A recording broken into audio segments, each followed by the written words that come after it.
Hey guys, it's me Jocelyn. So today's video is just going to be like basically some random transitions on alight motion. Now these transitions don't really fit into any category or genre. They can be used for pretty much any edit that you make. So yeah, let's just get started. So this first one is kind of like a double PNG swipe in. I don't know how to explain it. I just thought it looked cool because she's holding a dog, each of them. So yeah, first things first, the way I make my PNGs is I go on to removebackground.com and then it automatically erases the background for me. That's what I recommend to use because it's just really quick and saves you a lot of time from masking the photos. So yeah. So I'm going to go ahead and get rid of these transitions real quick right here just so I can show you guys how to actually make them. Okay, so I have a zoom out right here. You guys can completely ignore that. But then I have my two PNGs set up like this. Now, if you want the little white added onto them, you can go to border and shadow and then select border. And then I just added a white border. You can add any color border you want. You could do pink, you could do blue, you could do green. I'm just going to do white because I think it fits better. And I did that with both of my PNGs. Now, what I did is I set them up in their locations that I think they look best in. So I set one up basically in almost each corner. So first things first, I'm going to go into my first PNG and I'm going to add a slide transition. So add a keyframe at the beginning and one right where the second PNG is about to start. That's going to be your ending keyframe. So now go back to the first one you made and then just swipe the photo out of the frame like this. Now, as you can see, it's coming back in. You can do whatever graph you want on this. I'm doing a super fast graph because I like the look of it when it comes in super fast. I'm going to adjust that a little bit. And then I'm going to go on to blending and opacity. I'm going to add a keyframe and I'm going to turn the opacity all the way down. And then I'm going to go back and add another keyframe right here. And I'm going to turn the opacity all the way up. Now, as you can see, it's like a fading slide in. And we're just going to do the exact same thing with the second PNG. So we're going to go ahead, we're going to add two keyframes, one at the beginning, one near the end. And on the first keyframe, we're going to slide it out of the frame. Now I'm just going to slide this right instead of left because it came in from the left the first time. And I'm going to do a similar graph to what I did the last time. And I'm also going to do that opacity fade again, just like this. And this is pretty much the entire transition. There's not really anything special about it, but it definitely helps, especially if you're completely lost on transitions. I didn't want to make this video transitions to use when you get stuck because they're not really.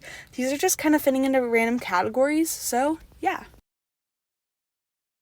Now, this next transition has always been a fan favorite of mine and I love the way it looks.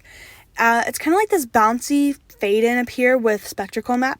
So I'm going to go ahead and get rid of that real quick and I'm going to delete my settings that I already have. I just needed that to show you guys how to do it. So just give me 1 second. First things first, I have my photo set up like this. Now, on my top photo, I added on a little bit of exposure just to give it a little bit of a glow. That's optional, but I do recommend it because it makes it look a lot cooler. Now, the next thing I did is I went on to move and transform, and then I went to the zoom in panel. Then I tapped the little infinity key right here, and I added two keyframes, one at the beginning, and then I added one at the end. Now, on the one at the beginning, what I did is I stretched it open like this. And then I go right here in between the keyframes and then I go to graph and then I select enable overshoot and then I do this graph right here. As you can see, it kind of bounces when it comes back open, like closes in on itself. Now, what you're going to do, also, I added a shadow to this. That's completely optional, but I love the look of it. So if you like that look, you like that style, you should definitely add one. Now, we're going to do what we did on the last one and add a little fade in. So you're going to want to go to opacity, add two keyframes, one at the beginning and one a few frames forward, and then go back to the one at the beginning and turn the opacity down to 0. So it kind of appears like this. Now what you're going to do is you're going to want to go on to effects, go to color and light, and then find spectacle map. Go to alpha. I'm going to turn mine down to about 44 before we start. I'm going to add a keyframe at the beginning, and then I'm going to go to the end and turn it down to 0. You can do any type of graph you want on this. I'm just going to do a simple easy ease graph. And this is what the final transition should look like, or look something like. I'm going to go ahead and just touch this up real quick to make it look the way that I want.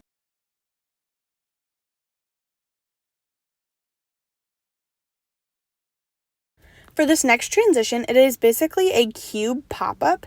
So first things first, you're going to need the premium version for this. I just wanted to mention that.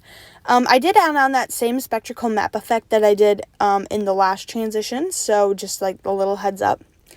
Now, first things first, what you're going to want to do is you're going to want to have your photos set up like this. You don't have to add the spectacle map like I said, but you do have to have your photos set up like this.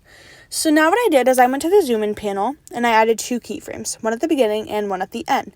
And on the one at the beginning, I zoomed the photo out a lot, like almost to the very most it can be zoomed out. And then I went and I added on a super intense graph to kind of make the zoom in come a lot faster. Then I did an opacity fade, as we've been doing. I'm just going to do that real quick. Now what I'm going to do is I'm going to go on to effects and I'm going to add a cube. And for this, I'm just going to select flat and I'm going to go to orientation. And I'm going to add 2 keyframes, one at the beginning and one at the end. And on the one at the beginning, I'm going to make the orientation about negative 126, and it'll end up looking something like this after you've done the graph on it. And I forgot to change the scale on your cube, so don't forget to do that. But once you change the scale to like the full size of the photo, this is what it should end up looking like. And yeah, that was it for today's video. If you guys enjoyed it, please give it a thumbs up and subscribe and comment down below any tutorial requests you guys might have. And yeah, I love you guys. Bye!